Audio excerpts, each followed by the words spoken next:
Iniciando o nosso tema, a importância do planejamento, nós vamos ver nesse tópico desse treinamento sobre a importância do planejamento municipal. Mas antes de falar do planejamento municipal, nós vamos ver como se fazer um planejamento eficaz. É algo muito simples, é uma regrinha muito simples, mas nós sabemos que no Brasil, infelizmente, os brasileiros não têm aí como regra o planejamento.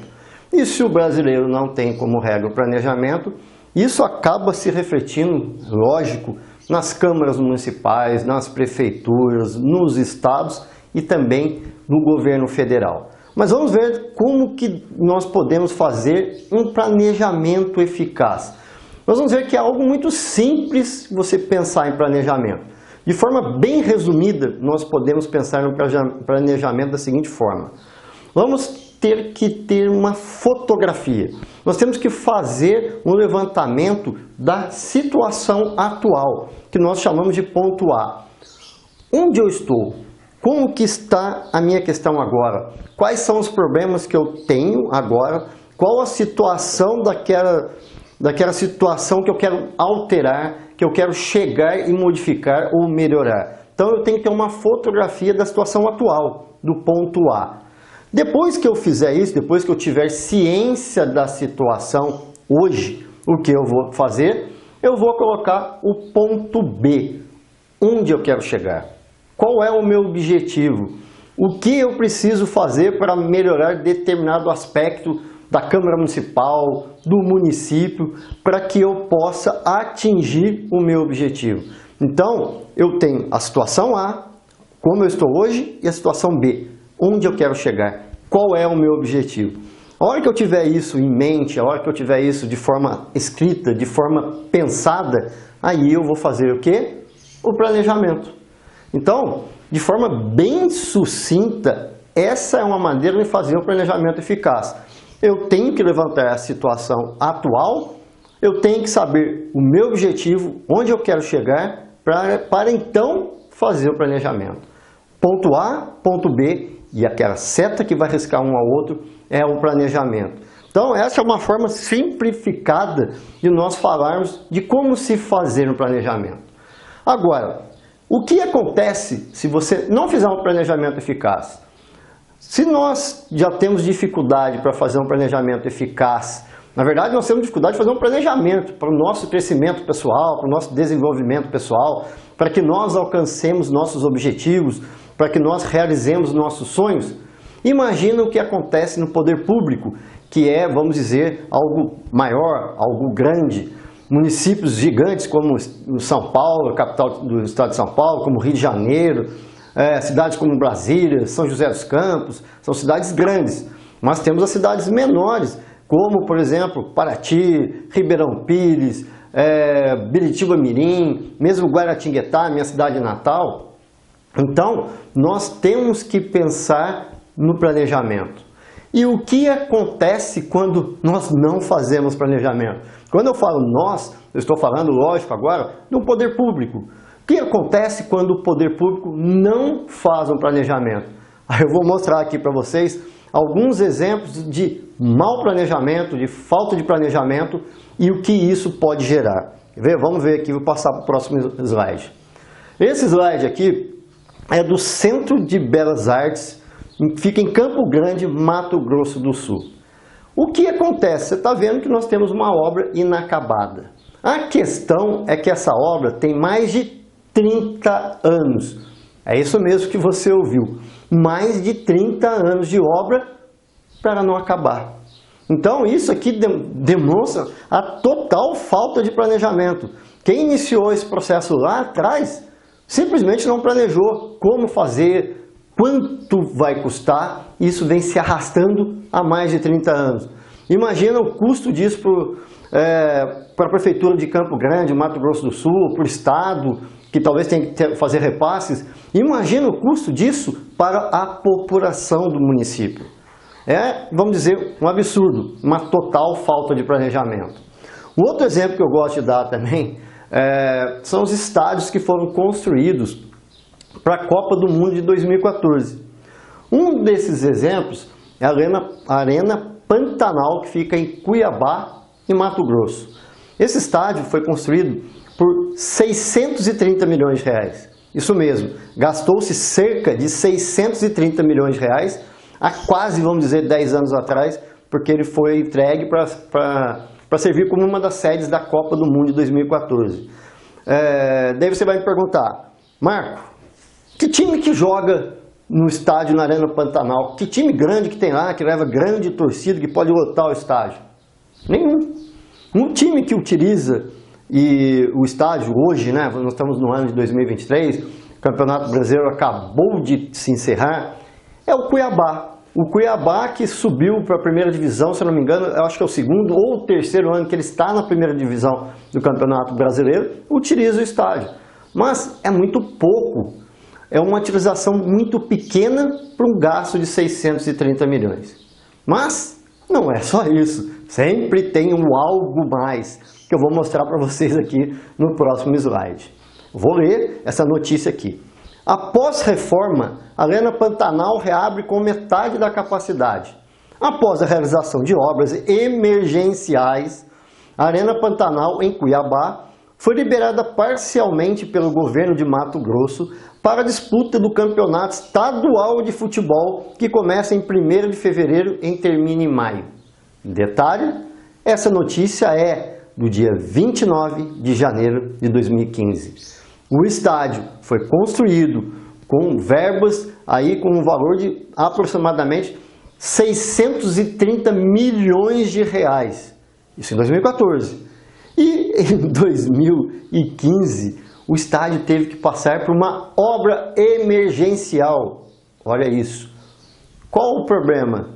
Não houve um planejamento, o estádio não foi bem feito, porque não é possível. O estádio foi entregue em 2014 para a Copa do Mundo. Você tem que fazer uma obra emergencial para abrir com metade, né? Metade da capacidade liberada de um estádio de 630 milhões de reais.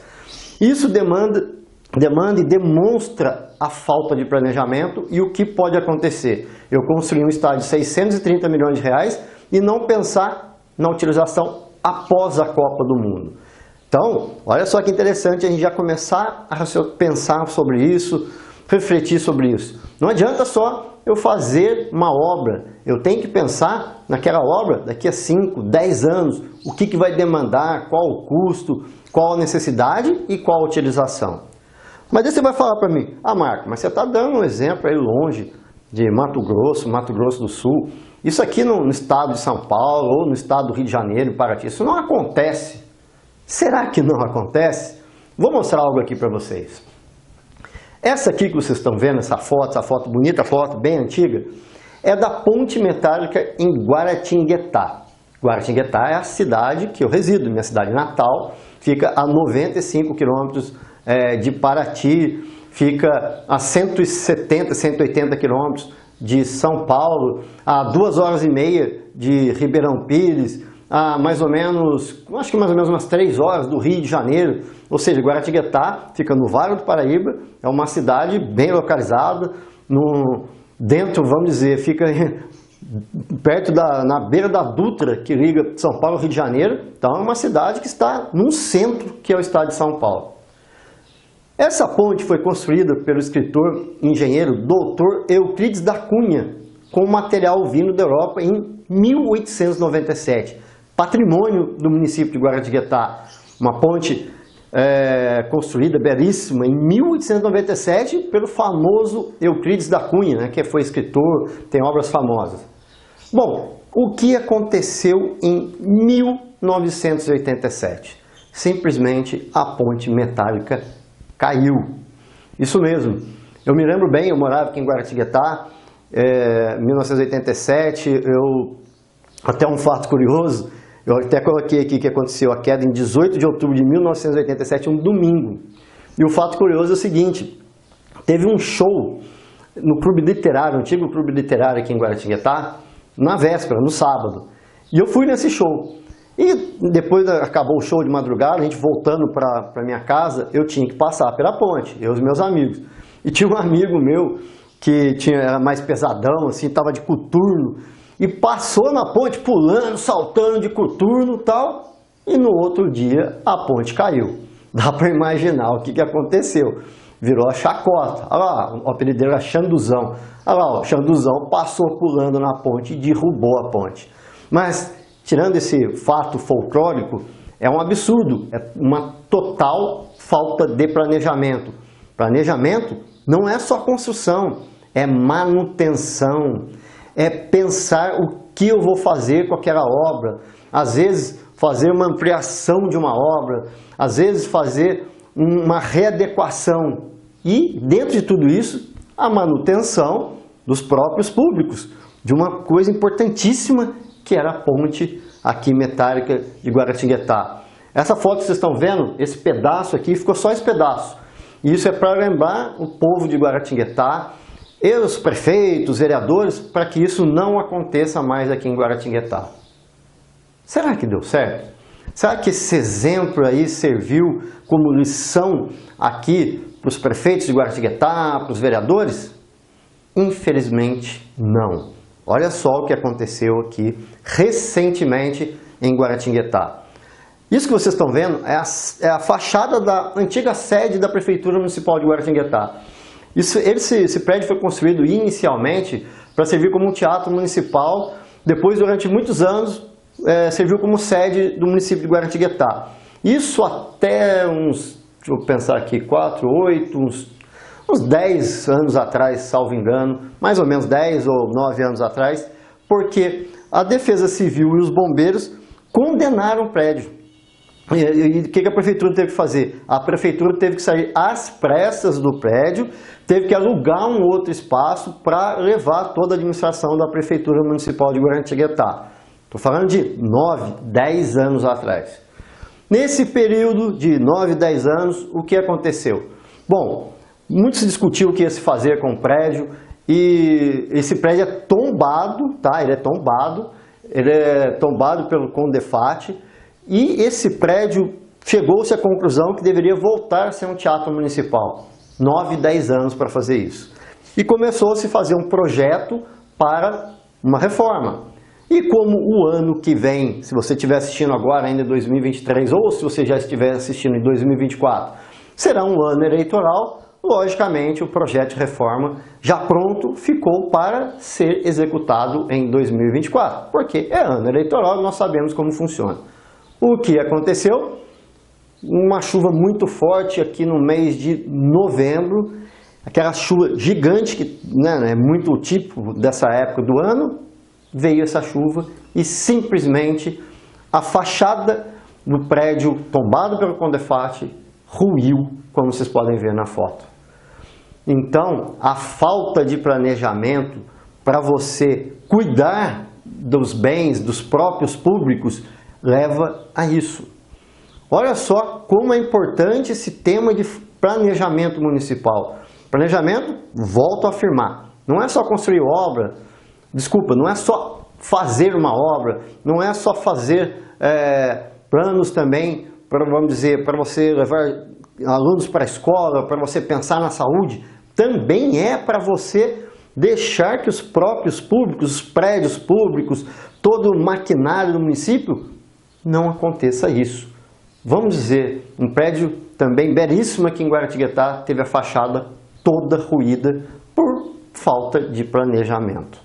Bom, e o último exemplo que eu gosto de dar, para mim talvez o mais absurdo deles, é sobre o terminal marítimo de Natal, no Rio Grande do Norte. Esse terminal também é um terminal belíssimo, foi construído, tem uma capacidade enorme de passageiros, para receber passageiros que vêm de transatlânticos para visitar Natal, visitar a região. Então, ele também foi feito para receber, já em 2014, começar a operação do terminal e receber turistas que vinham para a Copa do Mundo de 2014. Bom, o que aconteceu, por que eu estou trazendo esse exemplo para vocês? Por conta disso aqui. O terminal é de 2014. Existe uma belíssima ponte Natal chamada Ponte Newton Navarro, que foi construída em 2007. O que aconteceu com essa ponte e qual a influência dela nesse terminal, nesse belíssimo terminal marítimo da cidade de Natal, no Rio Grande do Norte? para entender a problemática aqui da ponte Newton Navarro e o terminal marítimo de Natal, eu vou ler uma notícia da época para você, na época de 2014. O navio MSC Divina, que trará cerca de 4.000 mexicanos ao Nordeste em junho, para os 3 jogos da Seleção do México na Copa, em Natal, Fortaleza e Recife, não poderá atracar na capital Potiguar. O transatlântico ficará baseado em Recife, de onde um grupo de mexicanos viajará num comboio de quase 80 ônibus para Natal. O problema é técnico e inadmissível para uma cidade turística como Natal. A altura da ponte Newton Navarro é de apenas 55 metros.